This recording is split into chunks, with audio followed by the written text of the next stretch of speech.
Under a canvas roof stretched thin against the African wind, a child takes his first breath. The year is 1992, and this tent in Kakuma refugee camp, Kenya, becomes the unlikely stage for a story that will reach beyond Earth's atmosphere. His mother, exhausted from the journey that brought them here, cradles him close while the sounds of a displaced community filter through the fabric walls. Outside, dust swirls in patterns that seem to mirror the constellations above, though few in this place have time to look up at the stars. The tent offers little protection from the elements, but it represents something more precious than shelter. It represents survival. His parents fled the civil war in Sudan, carrying nothing but hope and the fierce determination to give their children a future. Now, surrounded by thousands of other families who share similar stories of loss and resilience, they begin the long process of rebuilding their lives from absolutely nothing. His earliest memories are painted in earth tones. The red dust that coats everything in the camp, the brown canvas that flutters overhead when the wind picks up, the golden light that filters through their makeshift home each morning. There are no shoes to protect his feet as he navigates the rocky paths between tents, no books to satisfy the curiosity that seems to burn brighter each day. Yet his eyes, even as a toddler, are drawn upward.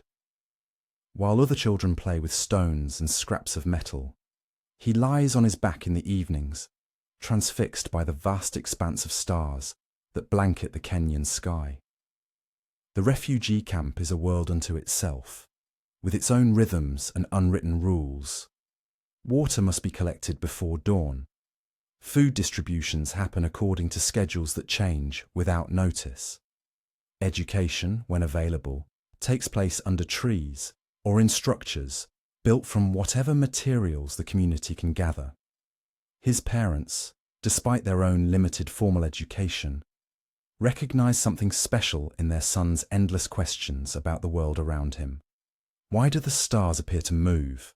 What lies beyond the horizon? How do birds navigate across such vast distances?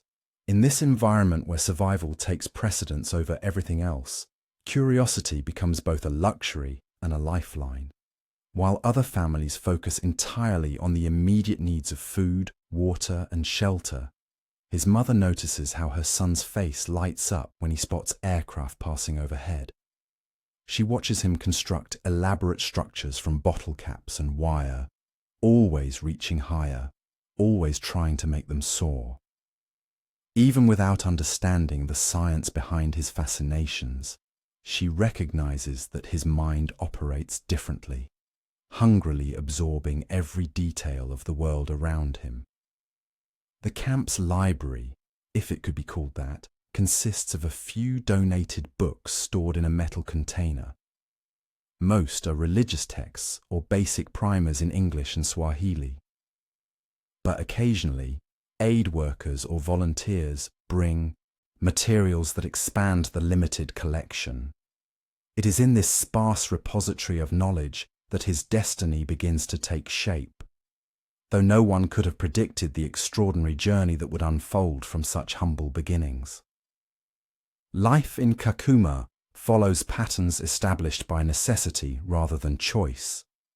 Days begin before sunrise, when the air is still cool and the camp hasn't yet awakened to its daily struggles. Families emerge from their tents to begin the rituals of survival, collecting water, preparing whatever food is available, checking on neighbors who might need assistance. For a young boy growing up in this environment, these routines become the foundation of character traits that will serve him well in the years ahead. Discipline, resourcefulness, and an unwavering commitment to making the most of whatever opportunities present themselves. His bare feet know every stone, every patch of thorns along the paths that connect his family's tent to the essential areas of the camp. The soles toughen quickly in this environment, developing a resilience that mirrors the strength building in his character.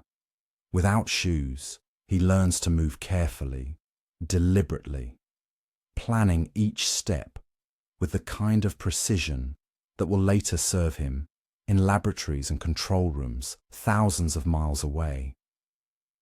Even as a child, he demonstrates the patience and attention to detail that mark the difference between those who simply endure and those who eventually transcend their circumstances. The vast African sky becomes his first classroom, offering lessons in wonder, scale, and possibility that no formal education could provide. Each night, as the camp settles into the quiet rhythms of sleep, he positions himself outside their tent, neck craned upward, absorbing the celestial display that stretches from horizon to horizon. In this place where earthly horizons often seem limited, the infinite expanse above offers something different, a reminder that boundaries exist primarily in the mind, and that dreams, if nurtured carefully, can grow beyond any constraint that geography or circumstances might impose. In the flickering glow of a single candle, small fingers trace the outline of Saturn's rings on a page worn thin by countless readings. The refugee camp around him had settled into its nightly quiet, but in this corner of a shared tent, the universe was expanding. This was not just any book, and this was not just any night. This was the moment when a gift from a stranger would ignite a fire that would burn across continents and decades, eventually reaching the red surface of Mars itself. The humanitarian worker had arrived at the Kakuma refugee camp on what seemed like any other sweltering afternoon. Sarah Martinez had seen her share of hardship in the 3 years she'd spent working with displaced populations across East Africa. But there was something about this particular settlement that always drew her back. Perhaps it was the way hope persisted here, stubborn and unbreakable, even in the face of seemingly impossible circumstances. She noticed him on her second day, a boy who couldn't have been more than 8 years old, always looking up. While other children played with makeshift toys crafted from scraps of metal and plastic, he would stand apart, his dark eyes fixed on the vast expanse above.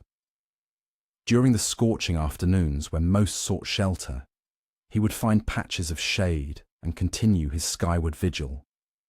At night, when the camp's generators fell silent and darkness claimed the landscape, he would emerge again, pointing at constellations and whispering to himself in a mixture of Arabic and the English he was slowly learning. Sarah's curiosity was sparked during her 3rd week at the camp. She had been conducting interviews with families, documenting their stories and needs, when she noticed the boy sitting outside a nearby tent, completely absorbed in watching a plane cross the evening sky. His concentration was so intense, so pure, that she found herself following his gaze upward. When the aircraft disappeared beyond the horizon, he remained motionless for several more minutes, as if waiting for something else to appear. The next evening, she made a point of walking past his family's section of the camp. There he was again, this time lying on his back on a worn mat, hands clasped behind his head, studying the emerging stars. She approached slowly, not wanting to disturb what was clearly a sacred ritual. "Do you know their names?" she asked in English, gesturing toward the sky. The boy turned, startled but not afraid. His face lit up with an enthusiasm that seemed to radiate from somewhere deep within. In halting English peppered with Arabic words, he began to point out what he could see.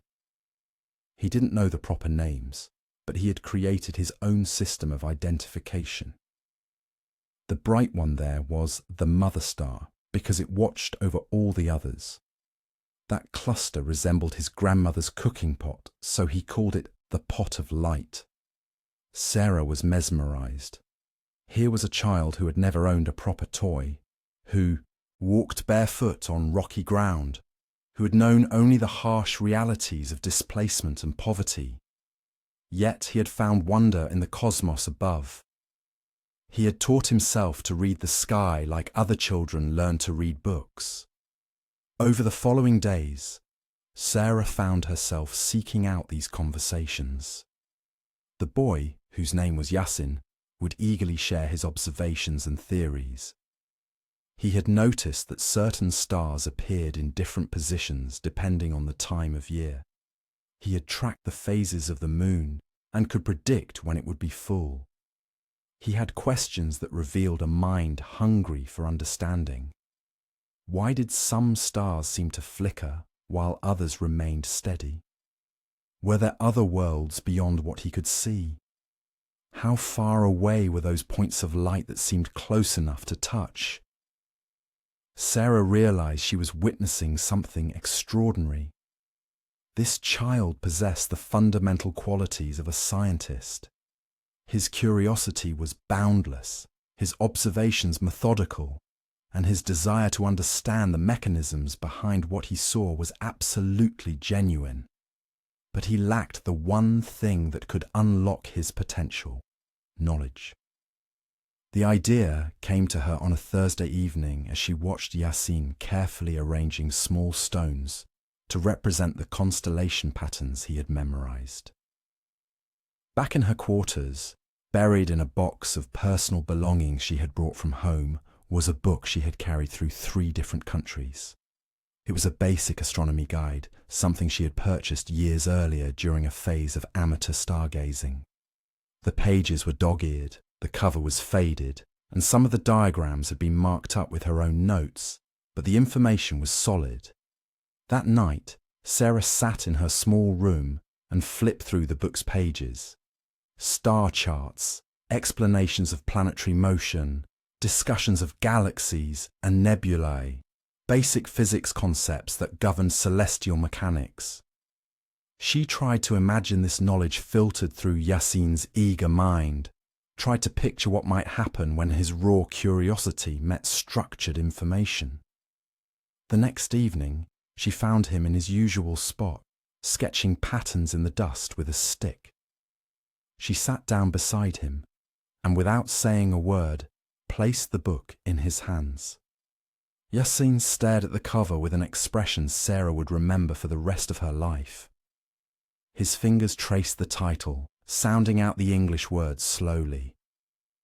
When he opened to the first page and saw the detailed diagram of the solar system, his intake of breath was audible. Here were the shapes and concepts he had wondered about, rendered in precise detail and accompanied by explanations. "This is for me?" he asked, his voice barely above a whisper. Sarah nodded. "It's yours, but you have to promise me something. You have to read every single page, and you have to share what you learn with others." That night marked the beginning of an obsession that would reshape not just Yassin's life, but his understanding of what was possible. By candlelight, flashlight, and sometimes by the pale glow of his phone when he could borrow one, he consumed every word of that astronomy book. He memorized star charts, struggled with scientific terminology, and slowly began to piece together a more comprehensive picture of the universe he had been observing. The book became his constant companion. He carried it with him during the day, protecting it from dust and moisture with a plastic bag Sarah had given him. He studied it during breaks from his chores, read passages aloud to anyone who would listen, and began to see the night sky not just as a source of wonder, but as a vast frontier waiting to be explored. Other children in the camp began to notice the change in Yassin. His explanations of astronomical phenomena drew small crowds during evening gatherings. He would use stones and sticks to demonstrate planetary orbits, explaining concepts he had learned from the book with an enthusiasm that was infectious. Adults, too, found themselves drawn to his impromptu astronomy lessons, amazed by the depth of knowledge this barefoot boy had acquired from a single worn book. But perhaps the most significant change was internal. The book had given Yasin something more valuable than information. It had given him a sense of possibility. For the first time in his young life, he began to imagine a future that extended beyond the boundaries of the refugee camp.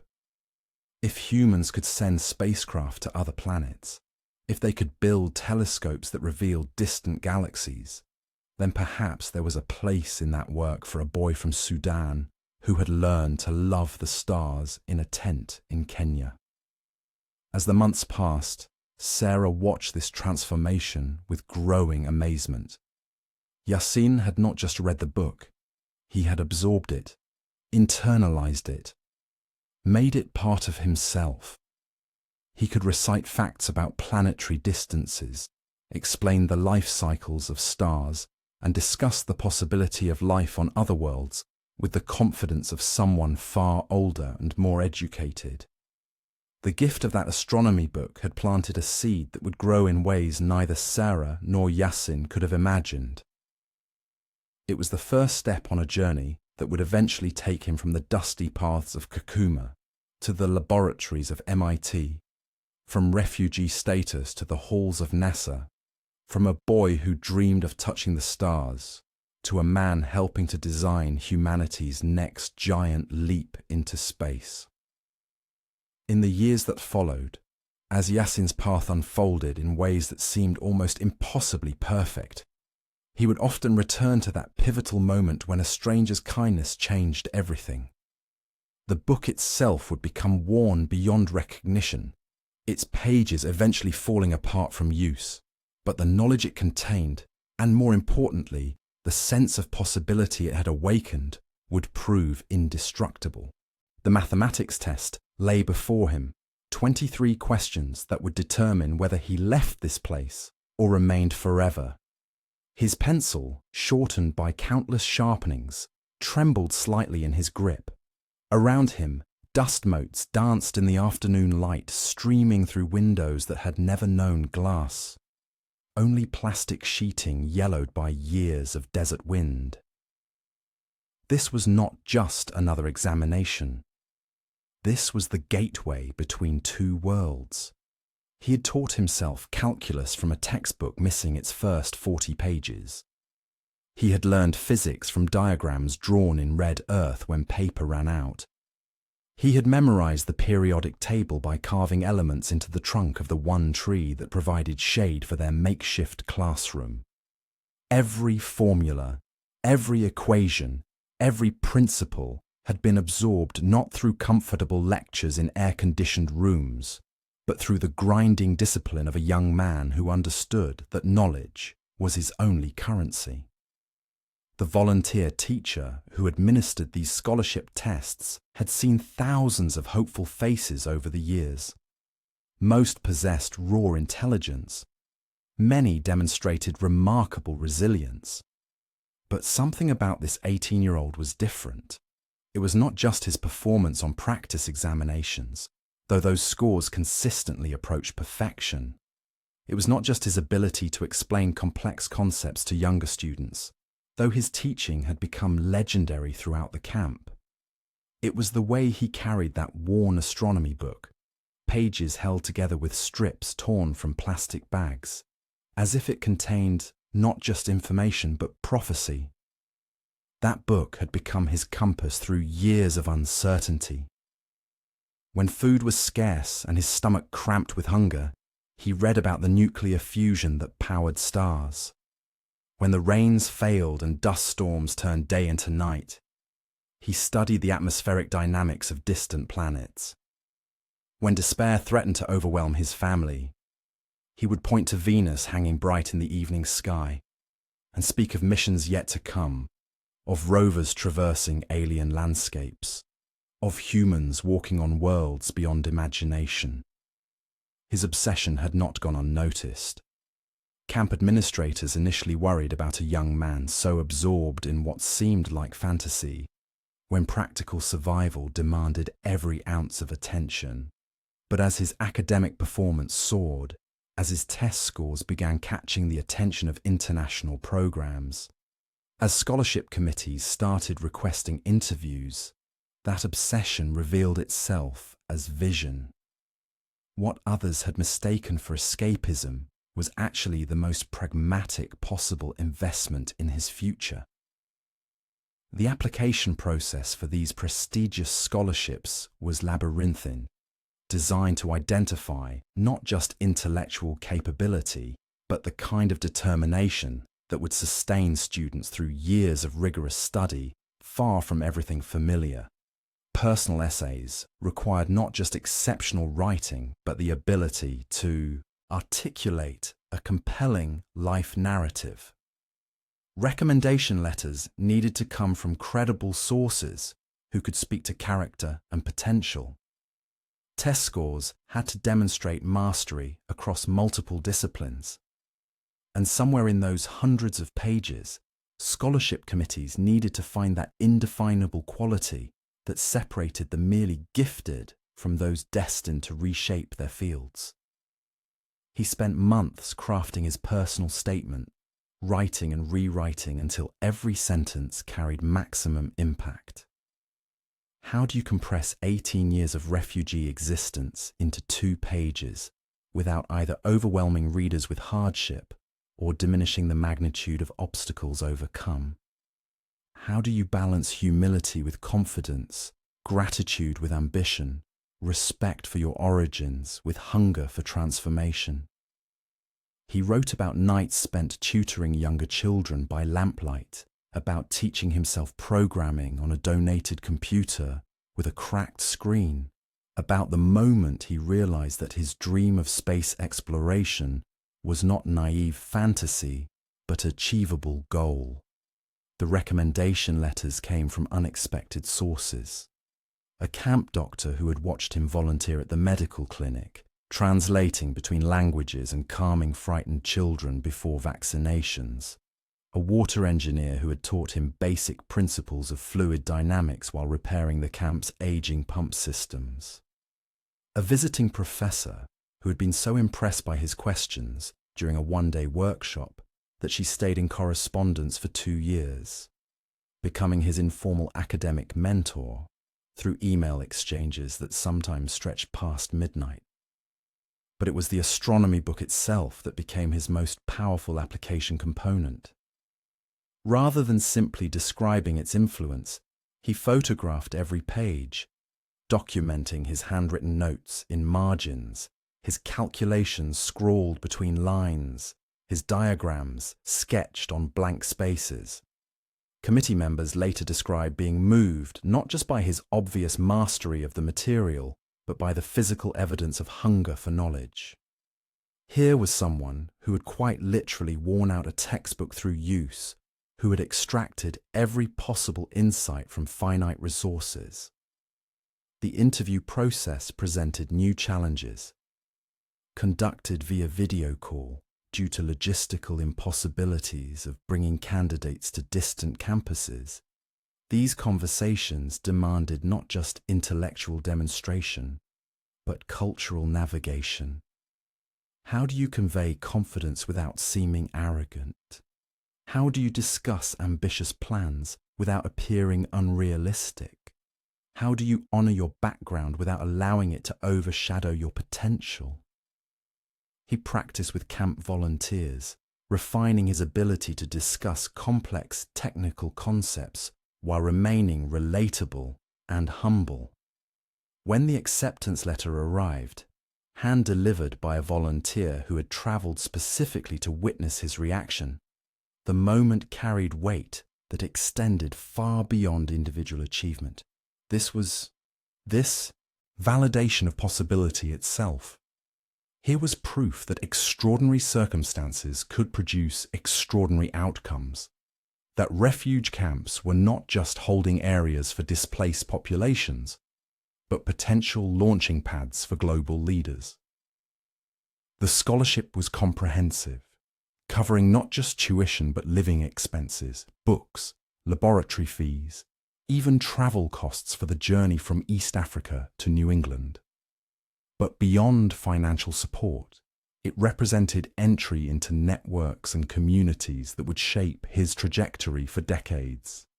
Fellow scholarship recipients became lifelong collaborators, professors became mentors, and eventually professional references. Research opportunities became stepping stones toward career-defining projects. Preparation for departure required more than packing the few possessions he had accumulated over 18 years. It meant psychological preparation for culture shock on a scale difficult to anticipate. It meant saying goodbye to family members, with no certainty about when he might see them again. It meant carrying the hopes and dreams of an entire community that had invested their faith in his success. Most importantly, it meant transforming from someone who dreamed about engineering marvels to someone who would learn to create them. The night before leaving, he sat under stars that had guided his imagination for years. Astronomy book open one final time in this place that had shaped him. Tomorrow would bring aircraft and airports, customs forms and dormitory assignments, lecture halls and laboratory benches. But tonight belonged to reflection on the journey that had brought him to this threshold, and to quiet gratitude for every person who had believed in possibility when evidence suggested impossibility. The equations dance across the whiteboard, like constellations mapping the path to another world. In the halls of the Massachusetts Institute of Technology, where the brightest minds gather to solve humanity's greatest puzzles, he stands before problems that would have seemed like pure fantasy to the barefoot boy who once traced planets in the dust with his finger. The boy, who had never owned a single book, now carries textbooks that cost more than his family's monthly income in the refugee camp. The transformation is not just academic, it is molecular, cellular, written into the very fabric of who he has become. MIT does not coddle its students. The institution operates on a simple principle: throw them into the deep waters of impossibility and see who learns to swim. For someone who learned survival before he learned multiplication tables, this environment feels strangely familiar. The pressure, the sleepless nights, the constant push beyond what seems achievable. These are not foreign concepts to a mind shaped by scarcity and determination. While his classmates struggle with their first taste of academic brutality, he recognizes an old companion. The necessity of making something extraordinary from whatever tools are available. His professors notice him immediately, not because he speaks the loudest or arrives with the most impressive credentials, but because of the way he approaches problems. Where others see obstacles, he sees materials. Where others calculate what cannot be done, he experiments with what might be possible. Years of resourcefulness have taught him that every limitation contains the seeds of innovation. When tasked with designing a propulsion system with budget constraints, he doesn't complain about the restrictions. He sees them as design parameters, the same way he once saw the absence of shoes not as deprivation, but as an opportunity to develop stronger feet. The coursework is relentless. Orbital mechanics becomes his second language, a poetry of physics that describes how objects dance through the vacuum of space. He learns about Hohmann transfers, gravitational assists, and the delicate mathematics that govern interplanetary travel. Each equation represents a bridge between Earth and the cosmos, between the realm of human limitation and the infinite possibility that exists beyond our atmosphere. Late into the night, while Boston sleeps around him, he works through calculations that determine how spacecraft navigate the gravitational wells of planets, how they time their journeys to catch Mars at precisely the right moment in its orbit. Propulsion systems fascinate him with their elegant brutality. The controlled explosions that push metal vessels through the void remind him of his own journey. The accumulation of small, powerful moments that create momentum toward an impossible destination. He studies chemical rockets, ion drives, nuclear thermal propulsion, each system a different strategy for escaping Earth's gravitational embrace. The physics are complex, but the underlying principle resonates with something deeper, the application of force over time to achieve escape velocity, whether from a planet's surface or from the circumstances of birth. Mission design becomes his specialty, the art of orchestrating impossibly complex journeys across impossibly vast distances. He learns to think in trajectories that span years, to account for the rotation of planets, the degradation of systems, the psychological needs of astronauts who will spend months in the hostile environment of space. Every mission is a story of preparation meeting opportunity, of human ingenuity creating paths where none existed before. The parallels to his own life are impossible to ignore. The careful planning, the precise timing, the courage required to launch into the unknown with only calculations and hope as companions. His unique perspective becomes his greatest asset. While his classmates bring impressive technical knowledge, he brings something equally valuable: the understanding that innovation often emerges from constraint. His childhood taught him to see possibilities where others see limitations, to find solutions using unconventional approaches. When presented with a problem that seems to require expensive materials, he automatically begins thinking about alternatives. When faced with complex systems, he looks for elegant simplifications. This is not academic exercise for him. This is survival instinct, translated into engineering excellence. The professors are amazed not just by his technical competence, but by his approach to learning itself. He asks different questions than his peers. Instead of simply mastering existing knowledge, he probes at the edges, wondering why certain approaches are considered standard, whether alternatives might exist. His questions often reveal assumptions that others have never examined, opening new avenues of exploration that benefit the entire class. He has learned that the most powerful question is not, "How do we do this?" but "Why do we assume this must be done this way?" His senior thesis emerges from this questioning spirit. While others focus on incremental improvements to existing systems, he chooses to tackle something far more ambitious: a comprehensive architecture for human missions to Mars.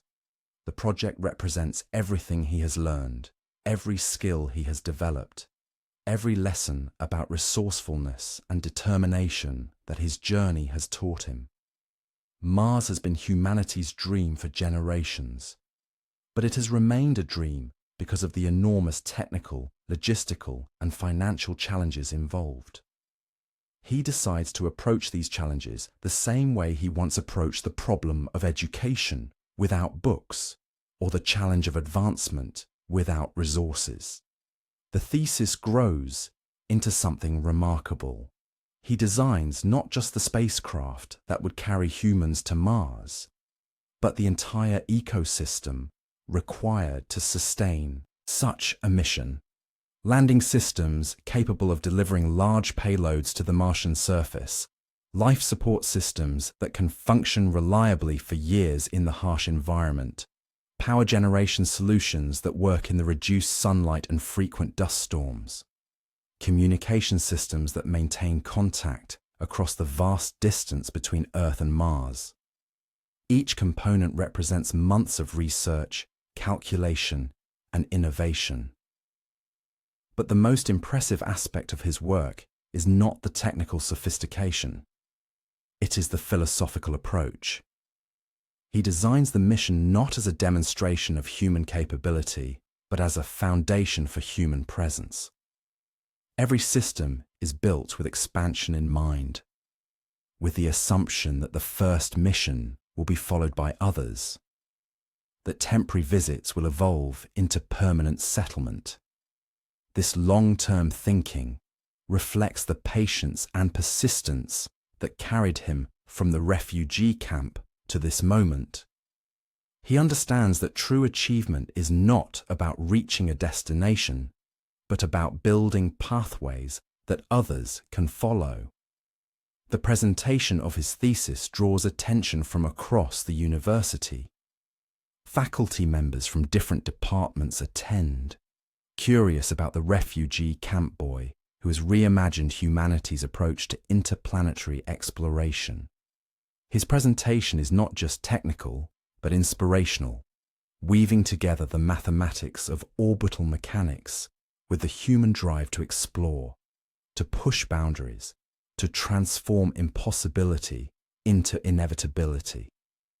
When he speaks about the challenges of Mars exploration, his voice carries the authority of someone who has already overcome seemingly impossible obstacles.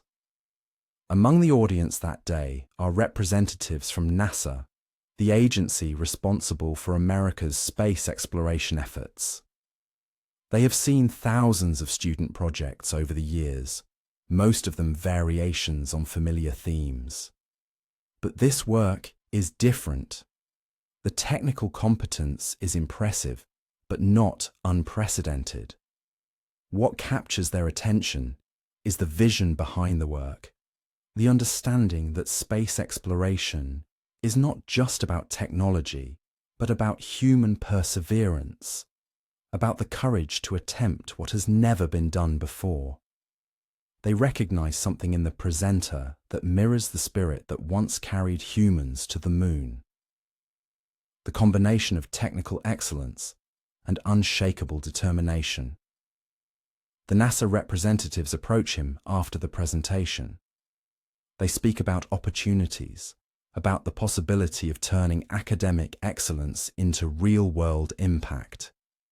They describe projects that are moving from theoretical to practical, missions that will define humanity's next chapter in space exploration. Their words carry the weight of possibility, the suggestion that the path from refugee tent to MIT classroom might continue its unlikely trajectory toward the stars themselves. In the sterile halls of NASA's Jet Propulsion Laboratory, amidst the hum of computers calculating trajectories to Mars, sits a man whose journey defies every probability.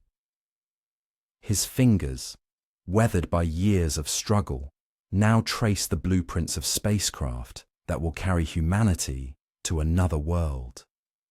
The same hands that once opened a donated astronomy book by the flicker of candlelight in a refugee camp now design the systems that will sustain human life on the red planet.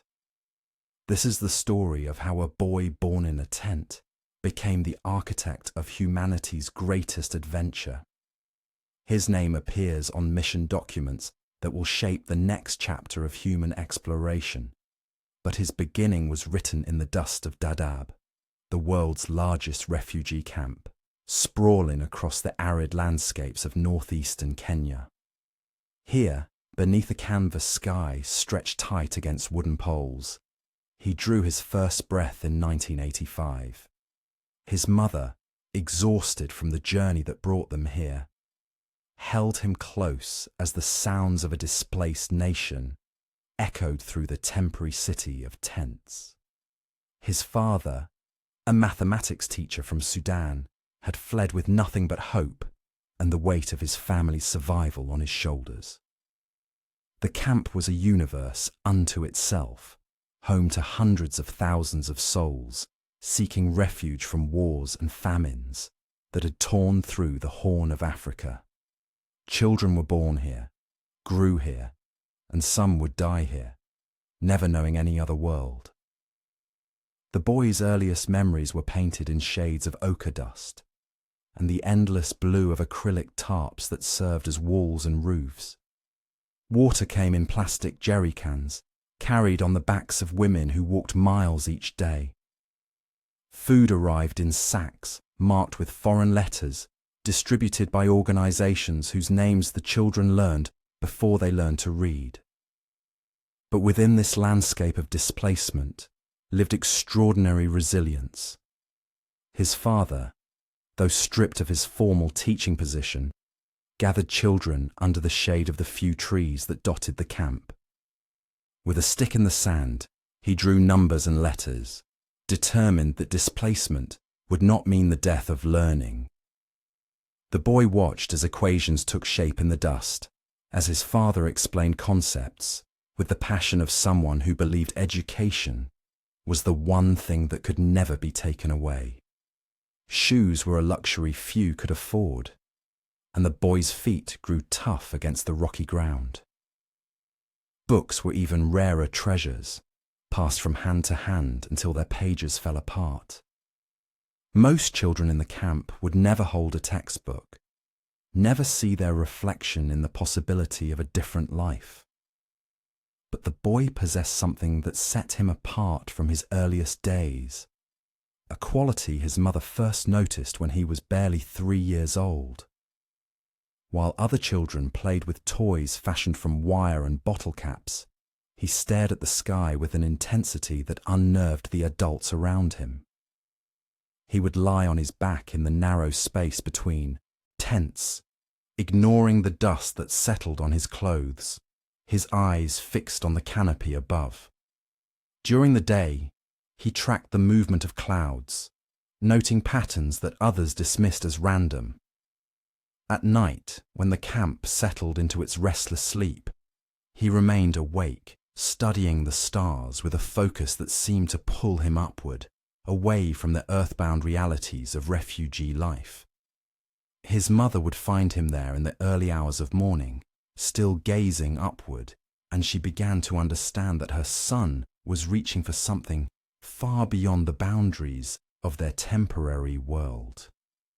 The turning point arrived in the form of Sarah Mitchell, a volunteer from England who had come to establish a small library in one corner of the camp.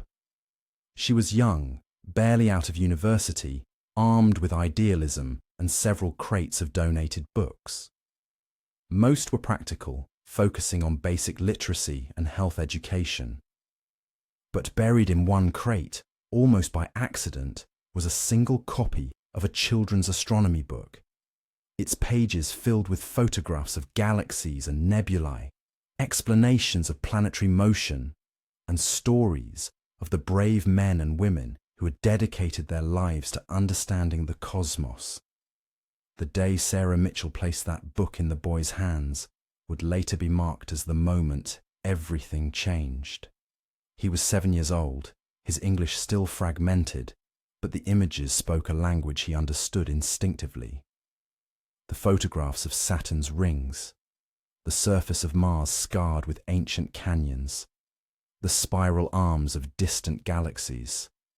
All of these opened doorways in his mind to possibilities he had never imagined. That night, by the light of a borrowed candle, he opened the book and began to read. The words were difficult at first, filled with scientific terminology that challenged his limited vocabulary. But driven by an obsession that bordered on the mystical, he persevered.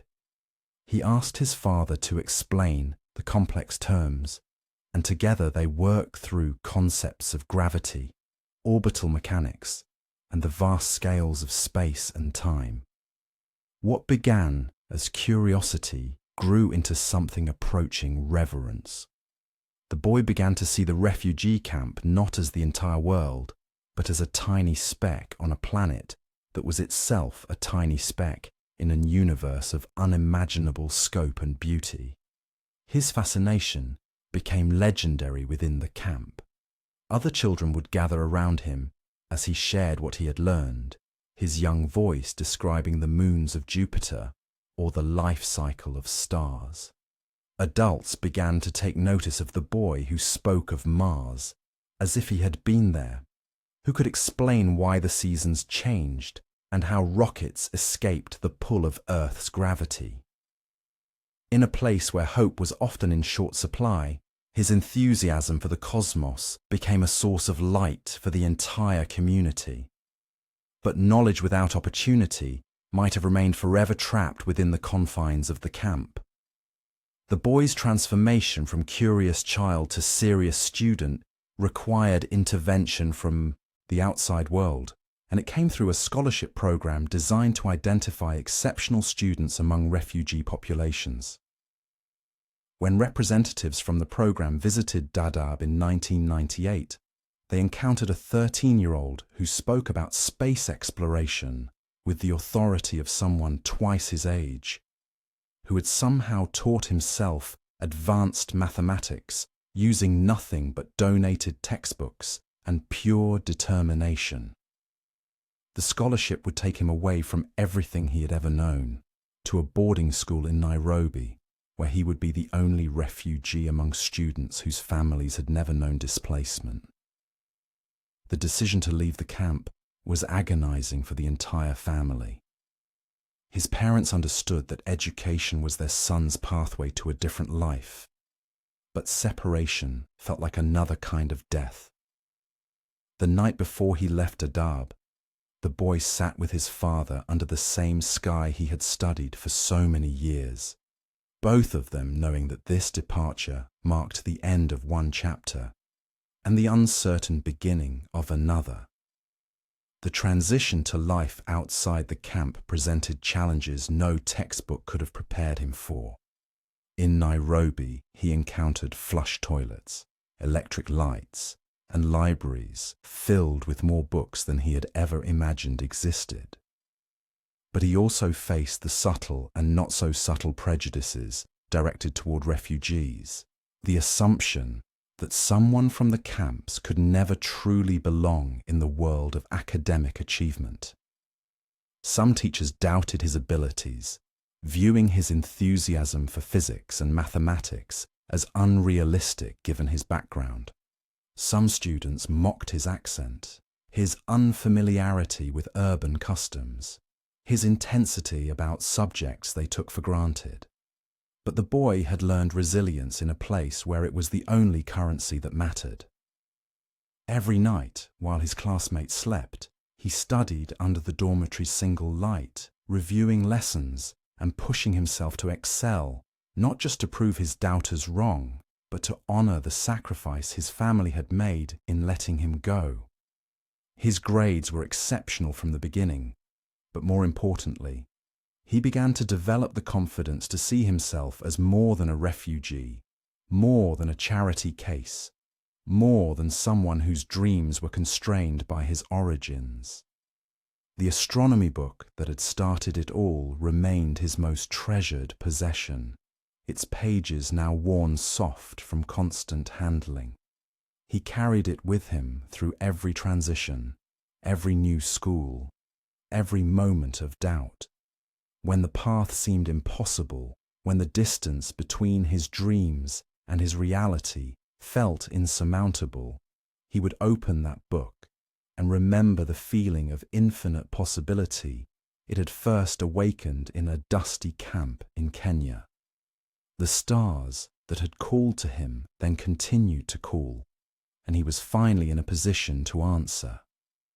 Today, in the cutting-edge facilities of the Jet Propulsion Laboratory, he works alongside the brightest minds in aerospace engineering, designing life support systems for the Mars missions that will define the next generation of human exploration.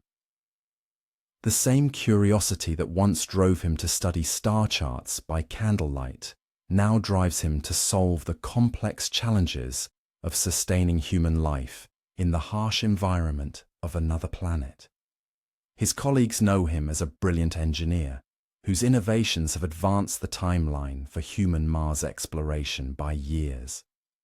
Most have no idea that his journey began in a refugee camp, that his first astronomy book was a chance donation, that his path to NASA was paved with obstacles that would have crushed a lesser spirit. But he has never forgotten where he came from, and he has never stopped looking up.